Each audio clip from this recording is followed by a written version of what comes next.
Hey everybody, and welcome to Virtual Trek Con with Sork Lofton.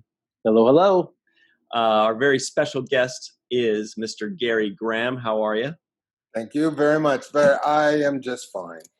You know him. Oh, you know him. You love him. You can't live without him. You know him as Soval in Star Trek Enterprise, also known as Enterprise. You also know him as, what was his name? Tanis? Tanis. Was Tanis anyone? Yes. Tanis anyone? The mentalist or whatever. Right. What was I? A mentalist? It was Tanis in Voyager. Yes. You also know him from Robot Jocks. A lot of old school nerds know him from Robot Jocks and Alienation, which was also a cult classic. Yeah. How are you today? Classic. Cult classic basically is a euphemism for it didn't do that well. Kind of bombed, but people love it. My brother loved Alienation. I remember that when I was a kid. He loved Alienation, but yeah. I remember Alienation too. Really? You do? Yeah, yeah, of course. Of course I do. Yeah. You're taking us on a trip. Can you give us some of your memories from Alienation as far as... Yes, I can. Yes, I can. We're still moving. It's like a labyrinth. I know. It's crazy. Now, what was the question? So, Alienation, right? Do you remember like the auditioning process, or do you remember like your first time on set? Oh yes, the auditioning process. Man, it happened real fast, as I recall. Unexpectedly, I was that chronic condition that actors know so well in Hollywood, unemployed, and actors know all about the chronic in Hollywood. Yeah. Well, this is just a chronic condition, and I was unemployed and got a call and went in and did a quick reading, and I'd read for something recently, read for a bunch of things recently, and got nothing, and so I was sort of at the point of screw it, I'm just going to wing it, and I went in with that attitude and just looked over the script and just flew in and it went well, and I cracked them up. I nailed all the humor in it, and punched it, hit it when I had to hit it, and felt good about it. Came home, agent said, "Man, you're in the final 5 or 6 guys reading for it," and I went back for the throwdown, the callback, the slam down, the callbacks. And came down to me and another guy, and then we did another round, and I walked away with it. So it was a wonderful, wonderful moment in my life because such great people, Kenny Johnson, and working with Eric Pierpoint and Terry Treese and Diane Scarabelli and so many wonderful people. And it was cool. It was to me. It was exciting to do because it was such a roundabout way to address race issues in America through these aliens from another world, a different species, land on Earth and assimilate into American culture, and they're not welcome because they're different. They're strange. People don't trust them, and there were so many interwoven, covert messages for our times now and our problems, interracial problems, and all that we were so well received by minority communities. They just loved us and adored us wherever we went. I remember we did a convention in New Orleans after the thing. Katrina. Or no? No. Okay. I think this was before Katrina. I'm not sure. Must have been 89. Yeah. Oh yeah. It was 89 and 90. Before, yeah. Way before. Yeah. And we were just we were so embraced by the Black community. It's crazy walking down Bourbon Street, practically mobbed. And I didn't even know that very many people knew that we even had a show Alienation. I just thought, well, it'll maybe we'll get legs, maybe we'll develop an audience along the way. But they immediately embraced it. And I was with my partner Eric Pierpoint, who played George, of course, and he's got the head, and it wasn't readily recognized, but I was all over the place. I felt like Elvis. I was almost mobbed. And I kept having to say, and Eric's getting trampled for them to get to me and say, hey, I would love to show. And I had to grab him and say, hey man, this is Eric Pierpoint. He plays George. This guy's great. And Eric said, no, I'm cool. I'm enjoying just watching them tackle you. But we were just so loved. And oddly enough, this struck me funny. Not funny, but I wasn't ready for it. We went to another, not a convention, but we went to Universal City ride. Walk? Some big party or something. Okay. We were there, and there were a bunch of little people, absolutely related to the newcomers in Alienation, and they just kind of surrounded me and just showered love on me. They just absolutely loved the Alienation because they related to it. They related to being different by society standards and being discriminated or being thought of as look at midgets and all that. So they embraced us as well, which was very exciting. That's something that we get all the time with Star Trek is like all of these metaphors where or where it's just everything they say, oh no, it's just aliens, and it's they mask the stories of today in sci-fi, whatever it is, costuming, oh no, it's not this race, it's just an alien, or that they present the themes within the realm of the sci-fi universe, and Star Trek does that really well. Alienation was well received, because of that. But on the other hand, you kind of played the other side then in Enterprise, right? You were kind of like the man, and when you played Soval in Enterprise, you were kind of like the looming figure that was watching over everybody, kind of playing the man, right? Or did you not see it that way? Oh, absolutely. Absolutely, I did. I was, and there were many elements to my portrayal, to my character, and that was certainly one of them. And another one was I attached. First of all, I was only hired for the pilot, and and who knew? First of all, I didn't know if the series would go, and secondly, if it did go, would it go with me? So I thought, well, let's think positive, and let's think that this is going to be warmly received. And the Star Trek fan base is so universal; it's everywhere, and a huge successful franchise. And I said, well, if it goes, will I be attached? And so I thought, well, let's see. This guy seems to be a stick in the mud and somebody who opposes the star Archer, somebody who goes up against the human is mistrustful of humans in general, and definitely wants to stop Archer because I don't trust them, and I'm arrogant enough. I'm a Vulcan. I'm a proud Vulcan, and we're so superior to humans, and you guys were the overseers, right? Yes. Watching the child race fumble through Take things. them by the hand and usher them into, the future before they blow themselves up. With that attitude, I thought if I make myself a worthy enough foil for Archer, or a worthy enough adversary, a roadblock, always being the impediment of whatever they want to accomplish, they'll bring me back. They'll say, wow, this guy, because that's what drama is contrasting intentions and all that. And so I said, how can I really make myself arrogant enough and obnoxious enough and just I wanted them to hate me right away. And they apparently agreed because they kept bringing me back.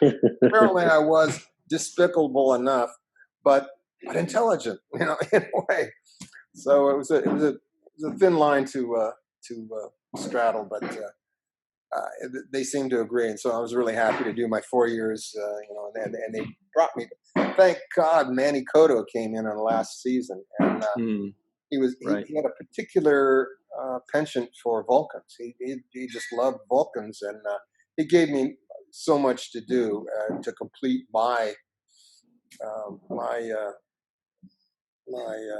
what am I saying? My cycle, your character arc, yeah. My character arc. That's it, and I was ever grateful for that. Anyway, so it was great fun and a challenge, and surprisingly, I thought, I must admit, I'm full disclosure, I knew very little about the Star Trek universe prior to working on Star Trek.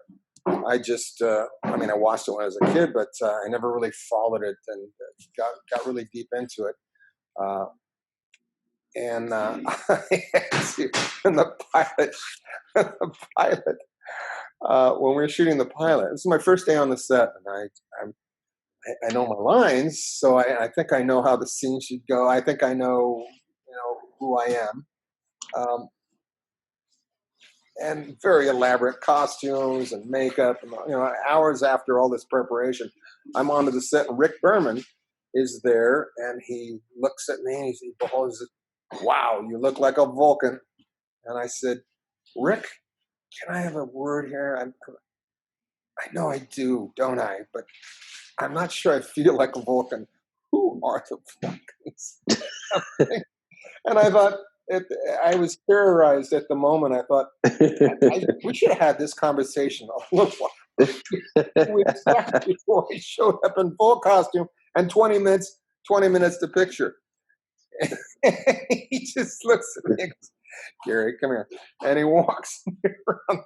He walks me across the set, and we go outside, and we go around the studio a little bit, and he tells me all about the Vulcans. And rather than what I thought was, Vulcans just don't have any emotions. They're just completely, completely frontal cortex and analytical, and they don't have emotions. Right. Far be it from that. They're extremely emotional people, and they had figured out some time ago that in order to survive as a species, they needed to sublimate their emotional passions and learn how to sort of zen their way through the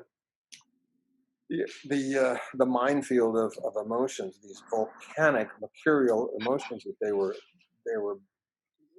imbued with. And I thought, thank you so much for that. That, on one hand, it terrorized me that, oh my God, I wasn't thinking that at all, and here I am about to, do a very, very important scene. It suddenly made it at the same time more difficult, my role, difficult to have these mercurial emotions bubbling underneath the surface, and have to not give them away, to guard and sit on the impulses, but experience them and feel them.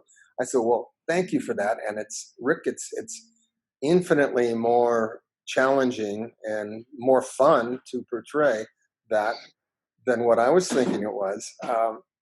But so much harder. I go, oh no, there's so much more work I have to do. And I did. And so for that, it was the most difficult thing I've ever done. Really, what I thought was going to be the easiest breeze ended up being the most difficult, because I took it very seriously. And I really did. I really, my mind, smoke might have been coming out my ears in some of these things. I'm not sure, but the places I went to and to get to a very, very simple response, say, I'm not even sure it came across, but anyway, it was certainly a challenge and very rewarding and fulfilling to do. Now, you said that you didn't know too much about the Star Trek universe before being in Enterprise, but you were in Voyager in 1995.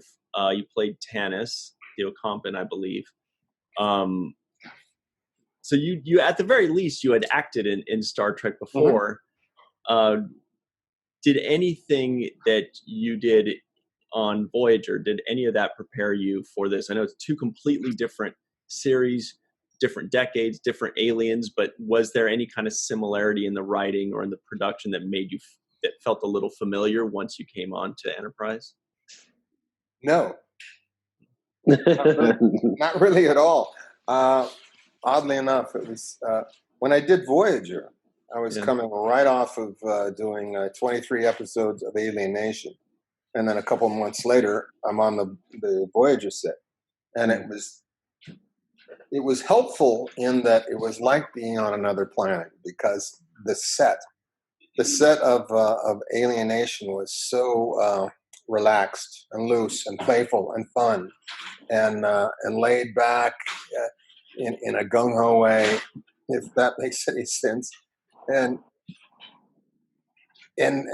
Star Trek is a tight run ship.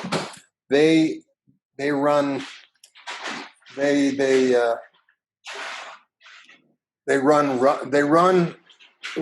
ran roughshod over the dialogue on Alienation. Really, it was if something came out that wasn't in the script and we just threw it in, they'd say, "Great, cut. Let's do the line, or go ahead and keep going." Sometimes they wouldn't even though the scene was over, they just let the camera run. And I said, "Why? The scene was over. How come you didn't yell?" He goes, "I just want to see what you guys do." And sometimes the scene would just go on, and that would be the main cut, just the ad lib that we did. Wasn't that we didn't have that freedom on a Star Trek ship? In fact, quite the opposite. I think I had a bit of dialogue as Tanis. I had to approach the script girl and say, "Listen, do you mind if may I say this?" I think I changed a we to they and a the to their, making it possessive. And I thought it just seems to be grammatically more correct and convey what I think the character is trying to mean. And I expected them to say, "Oh, sure, go ahead." They say, "Well, we'll make a phone call." They had a call. They called the tower on high to run my suggestions by, and about 40, and everybody just kind of hung out. And 30 minutes later, came back. "Oh yeah, that'd be all right. That sounds good." So I go, Sork, you know all about that, don't you? They don't. Yeah. Star Trek does not want you changing lines on the fly. Not actors like that. It just felt more. No, not on the Star Trek. It was tight, wasn't it? And sometimes it doesn't even sound grammatically correct what you're saying. Like you're trying to alter it to make it sound more conversational or the way you would say it. And they're about DLP, which is dead letter perfect. That's what they asked us about. DLP. Yes, indeed. You know what DLP? You down with DLP? Yeah. Dead letter perfect. Well, and when you're playing an alien, as you probably know, it's a little easier. It's a little easier to be precise with the language, because there's no throwing lines away like an American would. Like familiar with the vernacular, just throwing it away and just tossing it out there. When since they have aliens have their own language, they have to learn English and make every nuance of the language count.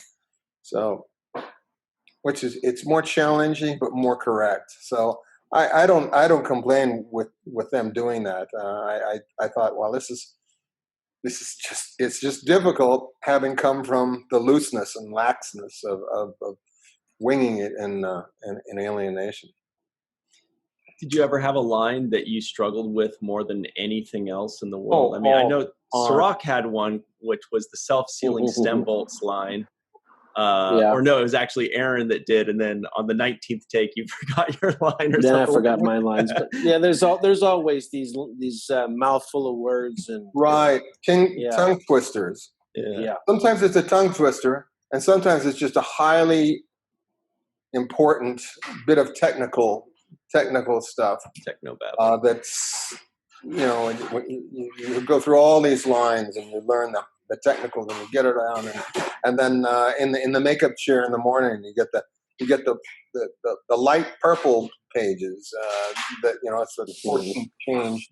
Then you go, oh my God, I had this down, but now I've got to change the technical dialogue because it's very, very difficult to dump the old files and put in the new ones. Hey, Gary, real quick, I'm going to ask you, can you move to a different room? There's a lot of ruckus going on. A lot of ruckus. I will do that. Thanks. We'll do that. Yeah, Sork, you know all about the double yellows and the double blues or teals or whatever it was with the pages, right? Yeah, cyan pages, all the colors that you could possibly think of, and the rainbow. And the worst is when you're trying to get ready for a scene and, you're on the set and somebody's handing you a revision that you're about to film that scene. So they give you about 10 minutes, 15. Yeah, go over this. You have 10, 15 minutes to look at it. But, if a significant portion of your dialogue alters, and you lose half your lines or you gain more lines, then it's a lot to get ready for in such a short time. Right. Thanks, Gary. You bet. So, do you remember any of those specific lines, or do you remember like a line that cracked you up or just made it impossible, or did you like immediately forget them and threw them out of your brain forever? No, yes. We become short-term memory experts. And so much, because there's so much that you have to memorize so quickly, and you do your takes, and then as soon as you're done with it, you just dump the files, and it's which is a hard thing to do when you have to come back and they realize, we had a hair in the gate in the olden days, a hair in the gate. I have to go again, and you go, oh my God, I already dumped that file. Literally, you can't even remember a line you just said 30 times. I've lost it. But yeah. I remember one line. I said, why not? We got nothing better to do today. Can't even say it now. Why not? We've got nothing better to do today. And I said, do the writers actually ever say these words and realize how twisted they make your mouth? Why not? We've got nothing better to do today. Kind of sounds like a song. It's got a rhythmic beat to it. I've got questions about a song. The Sons of Kirk. Yes. Yeah, I was listening. I was listening to one of your cover songs. It says the man becomes a legend with his Starship Boys. The ladies he met became his box of toys. I kind of like that one. It's some of my better lyric writing ever. I particularly love that song, and I'm like, God, who knew? Who knew I could be a songwriter? But apparently, well, this is one of what we call a hybrid song, where we steal outright the music of another artist, in this case Chuck Berry, take his one song. That's the Johnny B. Good song, right? Johnny B. Good, and just change it around a little bit, add Star Trek lyrics, and that works good. We can't sell it because it's copyrighted and all that, but sort of what we do is at a convention, you may purchase a photograph of us, and we'll sign it. And by the way, here's a free CD with all this uncopyrighted or copyrighted stuff. But now we're doing an all original Star Trek album, 10 songs with the music and the lyrics that we wrote. Oh wow, that's going to be interesting. Yeah, all original songs, all original songs, original all Star music, Trek. all Star Trek, all the time, and it's a ball to do, a hell of a lot of work, but really fun stuff to do. So I'm very excited about it. We're about 2/3 of the way through the process, which is pretty good. But it's this COVID virus just kind of cut us off at the knees. But, it's hard to finish an album, man. Yeah. Do you have an album name? Huh? Do you have an album name? I guess right now it's the Sons of Kirk. I'm not sure. All right, makes sense. That'll be the last thing to to christen it an actual title. But I'm leaning more for the Sons of Kirk. What was the idea for starting that up? Like, what got you interested in doing that? Sork, excellent question. I was talking to my convention agent and getting ready to go do the Star Trek Las Vegas convention, and she was asking me, "What do you want?" And I said, "Well, I've gone the route of getting flown out and put up in a hotel, and they bring you out the next day, and you do your 60 minutes on stage, and then you do a meet and greet, and then you sign autographs, and then they zip you off in the morning and pay you just a blank fee." And I thought, you know what? I'm looking at a lot of money go out of my hands doing it that way, because they're lined up around the block. I mean, if I started doing the math on what I charge for a photograph, I'm losing a lot of money here. So I said, I would just like a table, and we'll split the photo ops 50-50 with the convention. That's fine, but you just give me a table for 5 days and let me do my thing. And they said okay, and she said, "Oh, by the way," she says, "you have a band too, don't you?" And I thought, well, I got a bunch of guys that come over on Thursday nights and we jam. I wouldn't call it a band, but that's what I started to say, but that's not what I said. I said, "Oh, well, why do you ask?" And she said, "Well, they pay a lot of money." I said, "Yes, we got a band. I got a band in the Sons of Kirk. We do classic rock tunes with my cute, funny, sexy Star Trek nerds." And she goes, and she's laughing, which is a good sign. Let me check with them and get back to you. 5 weeks go by. I go, I guess that that didn't go over. She comes back. She says, "Oh, they're wild about the idea. They want to book you in the top of the Rio Hotel and the Voodoo Lounge 3 nights." And I go, "Wow, that's great. That's fantastic." And I get off the phone and I said, "Wow, I don't have any songs. I don't have a band. What do I do now?" So I made a phone call to Mike Thompson, my guitar buddy, and he has a great guy he plays with, Mark Rivera, and they know some great drummers. We got Neil Merzenkowski. Yep. And we got together, and I threw together a bunch of songs, taking songs that we already play, cover songs, and I just changed the lyrics and took that music, because we had to be on stage in 2 months, and we wanted to be practiced and professional. So we did that, and we played our three nights, and it was just good. And these guys are great musicians, and I knew it was going to be a good deal when we hadn't even played the first night yet. We just did the sound check, and Adam Mallon was in the room, and he rode down the elevator with me, and he says, "God, you guys sound awesome." He said, "I thought that stereo was playing, but it was you guys playing these cover tunes." He said, "Would you guys like to be our house band for the next convention next summer?" And I go, "Wow, well, that sounds like a lot of work." He goes, "It is a lot of work." And when he said it's a lot of work, I thought I heard a lot of money. That's your universal translator right there. Yeah, there it is. He said that, I just heard a lot of money.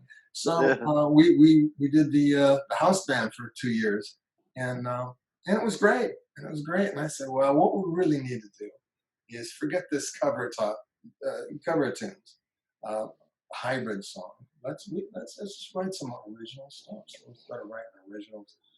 We've got 7 or 8, or not. Actually, we almost have a complete 10 songs ready to go. We're recording them and putting them together, and if we ever have a convention again, we'll be on stage playing. So been hell out of work, but really fun, and it sounds great. The tracks I'm getting from Mike sending, they just sound great. Not only that, but instead of meeting together on Thursdays to play in your garage, you actually got gigs that you. That's right. That's right, and get to play for my beloved Star Trek family. All my friends. Yeah, what I that's call awesome. friend. Yeah. Yeah, we're looking forward to that album. I've heard you guys jam a couple times, and we definitely watched you be the house band. You guys were the house band 2 years running, I believe, right? Yeah. It's rocking good time. It was always a good time. You guys have your sports coats on top of the Sons of Kirk t-shirts, right? Our pimp suits, yes. We Yeah. two blue and two red. Wow. You know, I am looking forward to that album very much. It's going to be awesome. Yeah. I do want to give people an idea of who you are as a person, Gary, because you and I have been friends for a good amount of time. I think the first time I officially met you was going up the escalator of the Sherman Oaks Galleria to 24 Hour Fitness. That was maybe like 10 years ago. Wow. But then afterwards, and we worked on Renegades together. But a few years ago, when we were shooting second Renegades, and you were going to come on set, it was at Laurel Canyon Stages, where a lot of things get shot, like Renegades, like Firefly, other things like that. And we were separating the rooms for the actors that were going to be there. There's like Walter Koenig's room, Nichelle Nichols' room, Terry Farrell, and we're writing out the little piece of paper that go on the doors. And for yours, it just said Gary Graham, but then I wrote in the middle, I made it say Gary motherfucking Graham. And people were kind of like, are you sure he's going to be okay with that? Is he cool with that? And I'm like, oh, trust me on this one. And then when I showed you up to your room, I just remember that $1 million smile when you saw that. You're like, huh? That's they know. They know me. Oh, yeah. That's fun. Good times.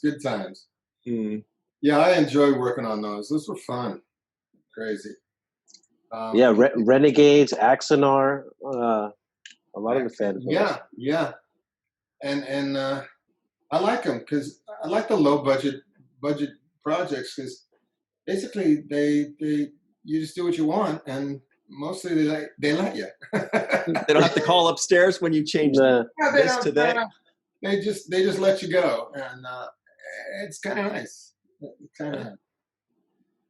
Did you, and just most recently, we worked with you on the Assassins Apprentice II, which will be coming out shortly as well. That was a great time. I did want to ask you, was there ever a role, like in the decades that you worked, whether it was Star Trek, whether it was, a smaller or indie film, was there ever a role that was just like the furthest from who you are as a person, where you're just like, you either thought, I don't know if I can pull this off, or you thought, this is really fun to completely escape, from the reality of who I am and just totally lose myself in a completely different character? I try to make pretty much everything I do something somewhat like that. Why repeat yourself? Where's the fun and the challenge of that? Where's the stretching? I try to stay away from safe and go for something that's really, really, really nuts. That's why another reason why I love these low budget pictures. Did a thing with Brian Thompson. Brian Thompson, the actor? He did this thing called the Extendables. I think it was a comedy parody on these Arnold Schwarzenegger, Sylvester Stallone, Van Damme action movies. There are like a dozen of them, yeah. And he played a highly alcoholic, drug addicted, sex addicted leading man star, and I played his agent, trying to keep him out of trouble. And I chose. Let's see, I was a kind of a Jew, Yiddish, Russian, and hypertense, into pharmaceuticals, mostly uppers to stay awake and stay on top of it. And that was about as far from me as I could possibly put it, and had a ball doing it. Just crazy stuff I was doing, and just having a ball. And there was no right or wrong. There was only sober and toxic. And it was just a gas to do. Really crazy stuff. Dying is easy. Comedy is hard. And I was doing a little of both. Dying is easy. When you attempt comedy and you get caught in the act, it's just really, really ugly. But I like playing eccentric, highly eccentric characters. The more eccentric, the more balls to juggle, the better, because it's subconscious mind is freed when you busy the conscious mind with simple tasks. Catch the ball, throw the ball. Catch the ball, throw the ball.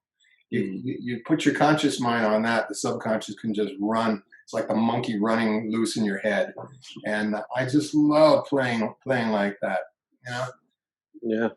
When you've been doing this a while, you look for ways to challenge yourself and come up with something different, something that occupies your mind and keeps it alive and playful. So that's where acting is really fun. I don't know how good I am at it, but I'm having a ball inside. So I have a question for you. We started this venture with our late great friend Aaron Eisenberg, who's now passed away. But one of the things that he talks about is how fans approach him about the work he did.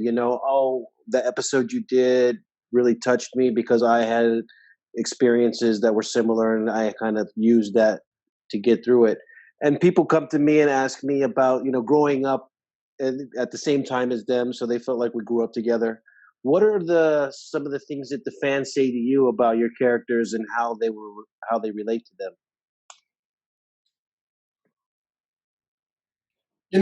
I was doing a press junket, one of these things where they put a camera on you and mic you up, and they go around the country to various different. Where'd that come from?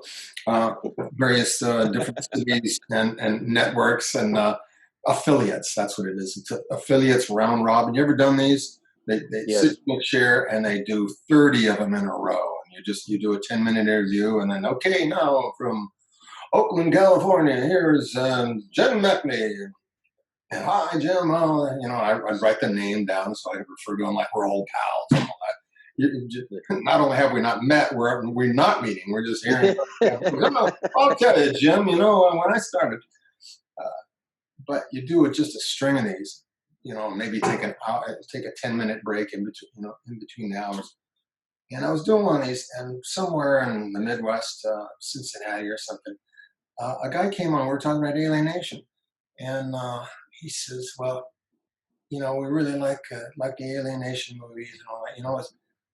I never really had this is the interviewer. He says, my dad and I were never really close, but one time we had of closeness between the two of us. We both liked Alienation, and every Monday night we would watch the show together, and it was like, and then we talk about it afterwards, and it was like the one thing that we had between us that we could both relate to and we both loved very much.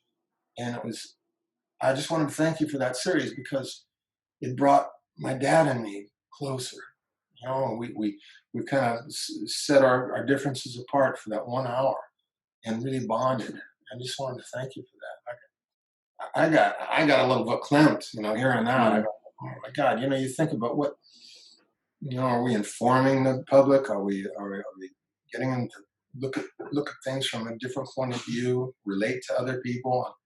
And Alienation, in this case, relate to another species.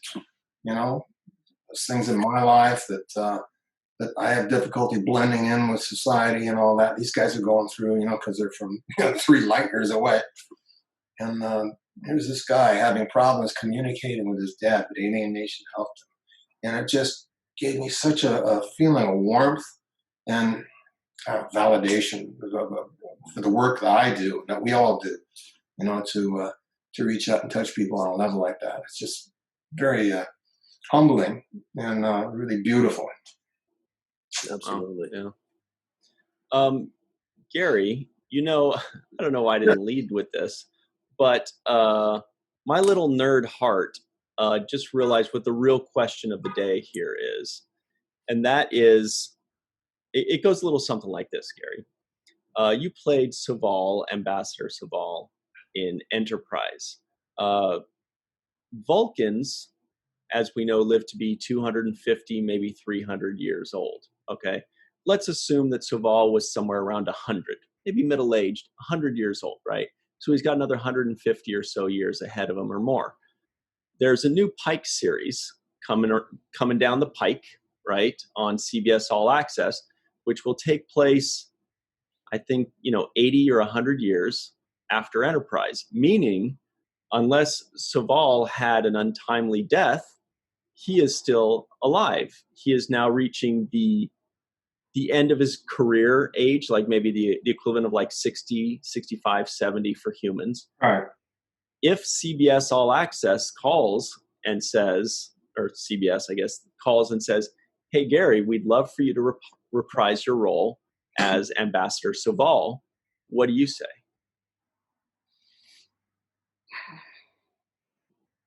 What do you think? Sounds like a lot of work. Yeah, exactly. A lot of money. That'd be fun. That'd be fun. I obviously love the character. Reason I teamed up with the Axonar group to do that. I love the character, and I would love to see him 100 years older, a little bit wiser. Maybe the arrogance is melded into something else, a sureness. I don't know. Be interesting to see what they came up with. Their take on Soval 100 years older. I would love. So would you play it differently? Would you? I would play him older and wiser. The older and wiser, yeah. Maybe his I'm not sure. Maybe his emotions are more in check because, as Archer famously intoned, you have been raising your voice to make a point. You have been on Earth too long. Maybe he's been on Earth all this time, and he's become very un-Vulcanish. Oh, or maybe the High Command saw the terrorization of Soval from his long tenure on Earth and drew him back to Tenton for those 80 years. Maybe he became the ultra Vulcanish. Spock's father Sarek actually in The Next Generation famously started losing control of his stoicism, losing control of his emotions in his old age. That's something that does affect some Vulcans, like it's like a disease or something, an old age disease. What if they said, Soval, you're coming back, but you hardly have control. You have these bouts of being like stoic and wise and serious, and then other bouts of just like being in a fit of rage. I think that would be pretty amazing too. It'd be great. Seems like it'd be a great gig acting wise. Personally, I'd just love to see Soval back. Wouldn't it be funny if he had been on Earth too long and it wasn't just prone to bouts of anger, but was prone to bouts of lightheartedness, giddiness, maybe smiles, maybe laughs, maybe the first Vulcan ever recorded laughing or smiling, or letting it go, or dancing the boogaloo. I don't know. Be interesting to play with. Yeah. Vulcan's been on Earth too long. Well, I'd love to see it. I'm sure a lot of people would love to see it. I hope it happens. I hope you do get a call for sure. I think that would be amazing. Nice. I like it. I like it a lot. Count me in. Yeah, as an actor, it's hard to turn down roles, especially on projects that are as infamous and as legendary as Star Trek. Yes. I'm just honored to have been a part of it. to go on and do even more in a new direction would be amazing. Now, when you do conventions, do you get people that come with Alienation merchandise or posters or photographs that you haven't seen? Because on occasion, it's been a while, over 30 years since we did Alienation. So yeah, but occasion, yeah. I get people coming up saying, "Hey, where are your Hollywood Nights pictures?" What? Yeah. So I've got those too. Yeah. We didn't even touch Robot Jocks either, man. I want to see a Robot Jocks poster. Right. Yeah. That's for Don Crandall, by the way. Superfan Don Crandall always talks about you in Robot Jocks, and nice. A couple times he sent me like fight scenes of you and these giant robots and battling it out. So shout out to Don Crandall for that. I love it. 10 weeks in Rome. That's what I call that. 10 weeks in Rome, man. Is that where? Yeah, 10 weeks in Rome.